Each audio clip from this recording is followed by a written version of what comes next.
Hello दोस्त, आपका मेरे चैनल में स्वागत है। आज हम वेद के बारे में चर्चा करने जा रहे हैं, जिसमें 4 वेद जो होते हैं उसके बारे में मैं चर्चा आज करूंगा। इसका पहला जो है ऋग्वेद है। ऐसे तो 4 होते हैं, ऋग्वेद, सामवेद, यजुर्वेद और अथर्ववेद, लेकिन आज ऋग्वेद के बारे में बताएंगे। वेद हमारा देश का बहुत ही प्राचीनतम ग्रंथ है और हमारे देश का, भारतवर्ष का एक अमूल धरोहर है। इन वेदों में बहुत प्राचीन काल में हमारा समाज कितना उन्नत था जिसका वर्णन है। इन वेदों की जानकारी लेकर पश्चिम के देशों में बड़े बड़े वैज्ञानिक भी इन वेदों को अध्ययन किए हैं और उसी के अनुसार इन लोगों का अन्वेषण या आविष्कार भी कई ऐसे किए गए हैं जो इन वेदों से ही संबंध रखते हैं।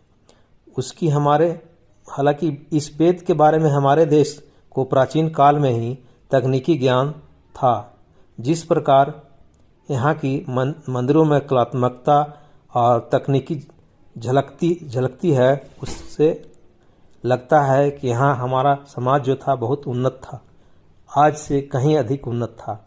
उस समय भी आज जो परमाणु बम या और कई तरह का बमों का निर्माण हो रहा है, वो पहले से ही हमारे प्राचीनतम समाज में मौजूद था। तो आज हम ऋग्वेद के बारे में जानकारी दे रहे हैं। कृपया मेरे चैनल में बने रहेंगे और अच्छा लगे तो सब्सक्राइब और लाइक ज़रूर करेंगे, जिससे मेरा उत्साह। ऋग्वेद से ही अन्य तीनों वेद की रचना हुई है। ऋग, यजु, साम और अथर्व 4 वेद हैं। ऋग्वेद पदात्मक है, यजुर्वेद गद्यमय है और सामवेद गीतात्मक है। ऋग्वेद दुनिया का प्रथम ग्रंथ और धर्म ग्रंथ है। यूनेस्को ने ऋग्वेद की 1500 ईसा पूर्व की लगभग 30 पांडुलिपियों को सांस्कृतिक धरोहर की सूची में शामिल किया है। ऋग्वेद की रचना संभवतः सप्त संध्या प्रदेश में हुई थी। ऋग्वेद के मंत्रों या ऋचाओं की रचना किसी एक ऋषि ने एक निश्चित अवधि में नहीं की है, अपितु विभिन्न काल में विभिन्न ऋषियों द्वारा रची और संकलित की गई है। इसमें आर्यों की राजनीतिक प्रणालियों, इतिहास के विषय में जानकारी प्राप्त होती है। इसमें भौगोलिक स्थिति और देवताओं के आवाहन के मंत्रों के साथ बहुत कुछ है। ऋग्वेद की ऋचाओं में देवताओं की प्रार्थना, स्तुतियां और देवलोक में उनकी स्थिति का वर्णन भी है।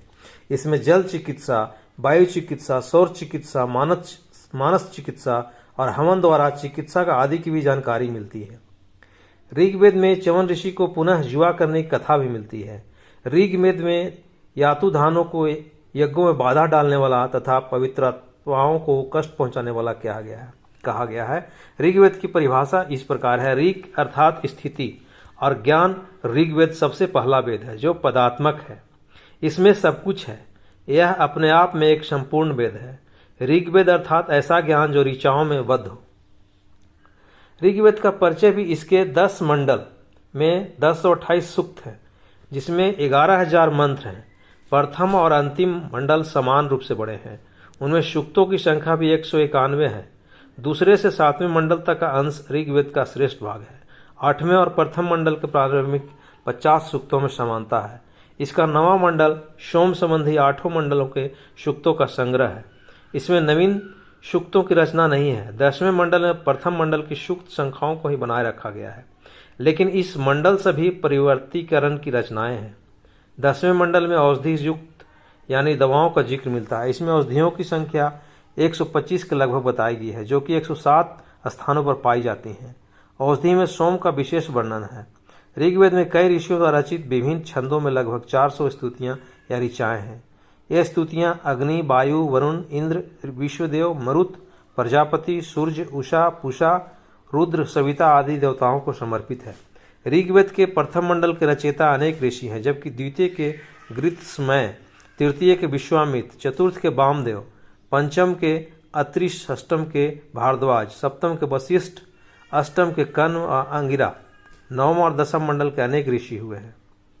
ऋग्वेद में 2 प्रकार के विभाग मिलते हैं, अष्टक क्रम और मंडल क्रम। अष्टक क्रम में समस्त ग्रंथ 8 अष्टकों तथा प्रत्येक अष्टक 8 अध्यायों में विभाजित है। प्रत्येक अध्याय वर्गों में विभक्त है। समस्त वर्गों की संख्या 2006 है। इस प्रकार मंडल क्रम में समस्त ग्रंथ 10 मंडलों में विभाजित है। मंडल अनुवाक सूक्त मंत्र या ऋचाओं में विभाजित है। 10 मंडलों में 85 अनुवाक, 10 से 28 सूक्त हैं। इनके अतिरिक्त 11 बाल खील्य सूक्त हैं। ऋग्वेद के समस्त सूक्तों के रचनाओं की संख्या 10,600 है। इस वेद की प्रमुख शाखाएं हैं साकल्प, बाष्कल्प, अश्वलायन, सांख्यायन, मंडूकायन। इसकी 21 शाखाएं हैं। ऋग्वेद के उपवेद बोलते हैं। ऋग्वेद का उपवेद आयुर्वेद है। आयुर्वेद के कर्ता धन्वंतरी देव हैं जो सागर मंथन से निकले हैं। ऋग्वेद के अनेक उपनिषद, वर्तमान में ऋग्वेद के 10 उपनिषद बताए जाते हैं। संभवतः इनके नाम ये हैं: ऐतरेय, आत्मबोध, कौशितकी, मृदुल निर्माण, नादबिंदु, अचमाया, त्रिपुरा, बहुरुका और सौभाग्य लक्ष्मी।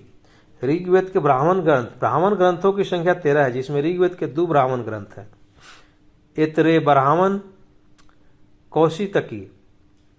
ब्राह्मण वेद के मंत्र विभाग को संहिता भी कहते हैं। संहिता परक विवेचन को आरण्यक एवं संहिता परक भाष्य को ब्राह्मण ग्रंथ कहते हैं। आरण्यक ग्रंथ ऐतरेय सांख्य है। तो इस प्रकार से ऋग्वेद में इतने ही आज मैं चर्चा करूंगा। आपको कैसा लगा कमेंट करके बताएंगे। वीडियो में बने रहने के लिए धन्यवाद।